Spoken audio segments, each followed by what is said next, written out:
Good morning. Let's take that breath that we sometimes forget about. You know, I was just sitting here thinking that it was one of the guys who started doing the fortune telling with tarot, the esoteric tarot. And I'm trying to remember the quote, so I'm going to have to look it up. But essentially he said that if you lock somebody away for 5 years with just a deck of tarot cards, that they could gain all the wisdom of the universe. Because they could read it like a book. So I'll have to look it up to see exactly what the quote is, because that was what I was thinking about. But essentially I do believe that if you were to be locked up with just the deck, it's like you may not gain all the wisdom of the universe. But after 5 years, using it for self-reflection, you'd gain a lot of wisdom about yourself. Because it definitely has influenced doing a daily read like this, where you just really just meditate. And you can use the deck, you can use any type of meditation or anything like that, but it's all about the self-reflection. It's all about giving ourselves the time to take a break. So I am grateful that I just have found a reason to put something on my schedule to make myself do it, because I think it's important. It's part of that self-care stuff you always hear about.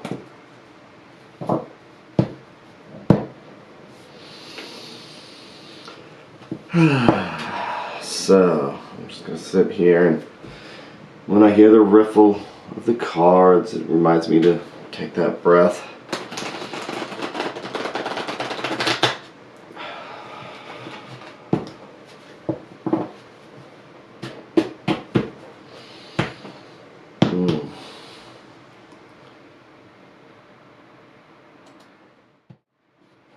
And the purpose is just to see what the universe might have today, what it may want us to look at, prepare us so that if we get angry or something just doesn't go our way, maybe we can reflect back and it's like, we already talked about it, already dealt with it, the cards already showed it to us. Maybe we can react differently instead of getting angry and just surprise everybody. Maybe we can find a new patience. Sometimes the cards tell us maybe we need to find somebody around us who, if we can't help ourselves, maybe we can help somebody else. So that's what I use this for, and try and share it.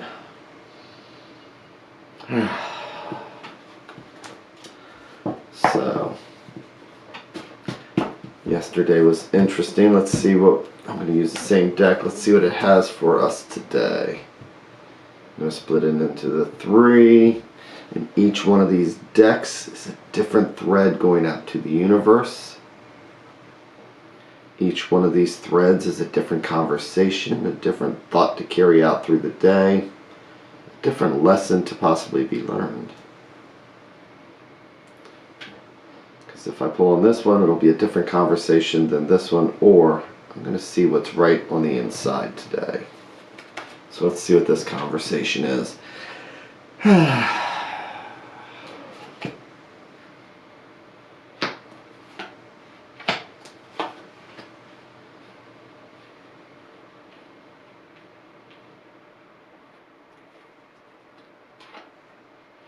Okay.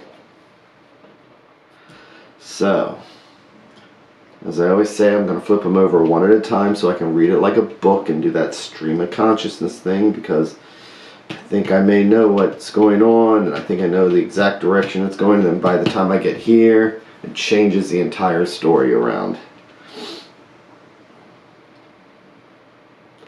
Let's see. So today we have the 3 of Swords. So that could be a conflict. When you have Two of Swords, you're trying to make a decision.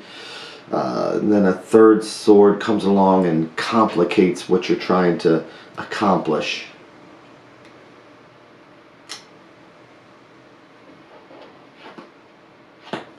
With the Page of Cups, cups are about emotions and feelings. And a Page of Cups does not handle their feelings well when things don't go well, things don't go their way. A Page of Cups, it's like that inner child in us that wants what it wants when it wants it, and its feelings can get hurt. And let's see what the next card says. So, this week so far is starting out with a week of reversals, because the Page, court cards can be people, it can be us, it can be situations, but something needs to be left behind. And we don't like that decision. So far there's things that we may not like, and so, you know, we can whine, we can kick our feet around. Let's see here. So, and the Page is looking at this, holding this cup, saying, I'm not letting it go. You know, because I'm not going anywhere. Looks like that cup would fit right there. So let's flip over this card.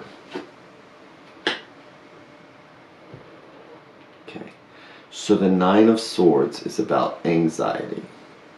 Nine of Swords is that mental anguish where we're just feeling all that frustration. They call it the nightmare card because it's a card that can keep you awake at night.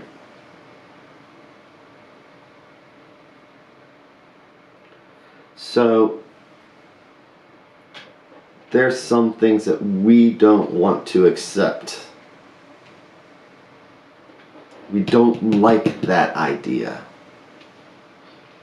We don't want to leave what it is behind.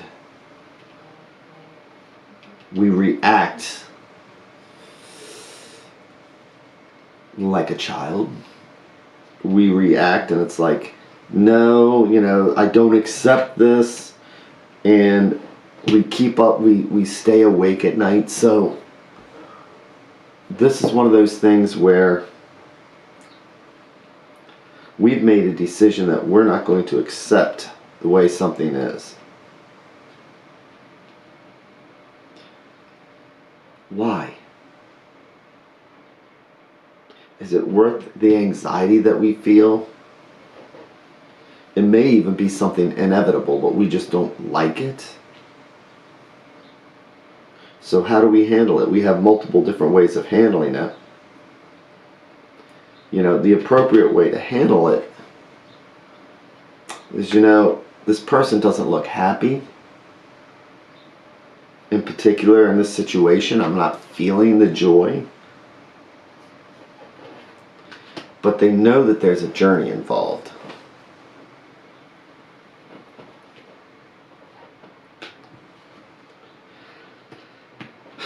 And so, here we know about that anxiety. But this card is showing it reverse, saying that it's time to let go of it.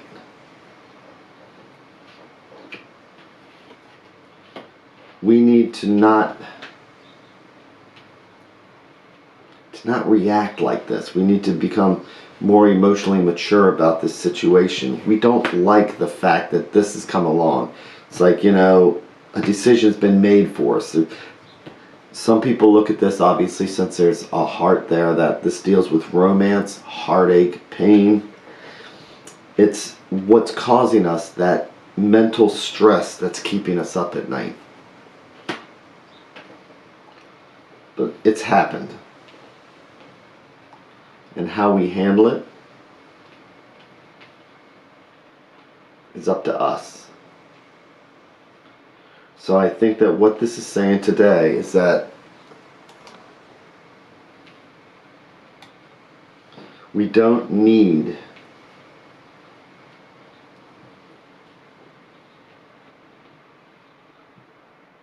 to just hold on to something so tightly that it keeps us up at night, that it causes all this anxiety. It's happened, whatever it is. So this is about learning that lesson of letting go. Ripping the Band-Aid off, because otherwise all we're going to do is just have those sleepless nights. So I think that today what this is saying is that I don't want to use the term grow up. I want to use the term become more emotionally mature. Rip the Band-Aid off and just let go. It's about handling the pain with emotional maturity.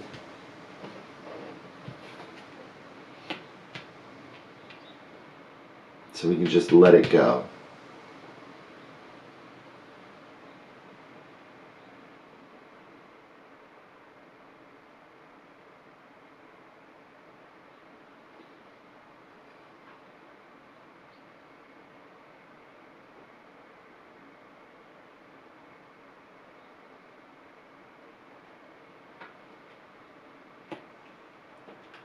Because I do know that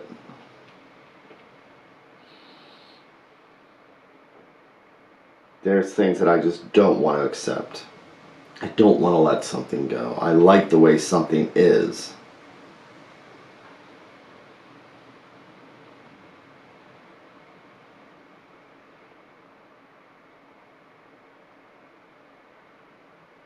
But Helen Keller says that, and it's actually the oldest book I have. I have an old book of Helen Keller's that my mother had, and there's me scrawling on it like when I'm 2 or 3 years old on the inside. I still have that. But she's the one that says, God doesn't close one door without opening another. And with this right here, you can't see what's over the hill. Whatever it is you're leaving behind here, you just have to have faith that once you get over that hill, that it's going to make sense.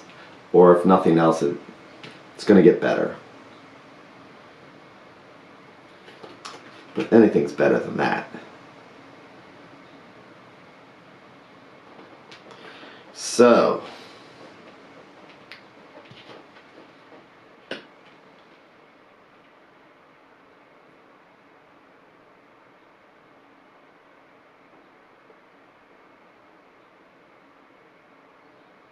acceptance and emotional maturity and being willing to let go. What is it that we're not letting go of? That is what I'm going to reflect on today. What is it that's giving me the anxiety? What is it that I'm not letting go of?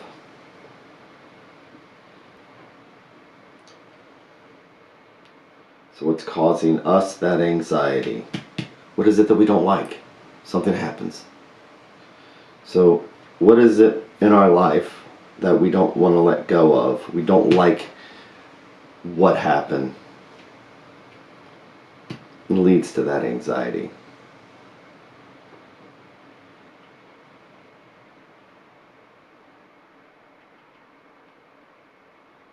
And let's find out what's over top of that hill.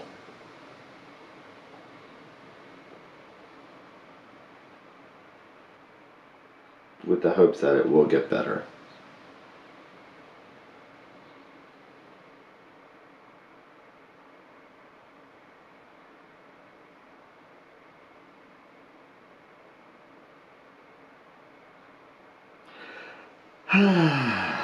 So, and again with that, thank you all again, and I hope you have an amazing Tuesday. I hope the rest of your week goes amazing. I hope yesterday went really well. Hope tomorrow goes really well. So, I will see you tomorrow, 7:15 again. Thanks a lot.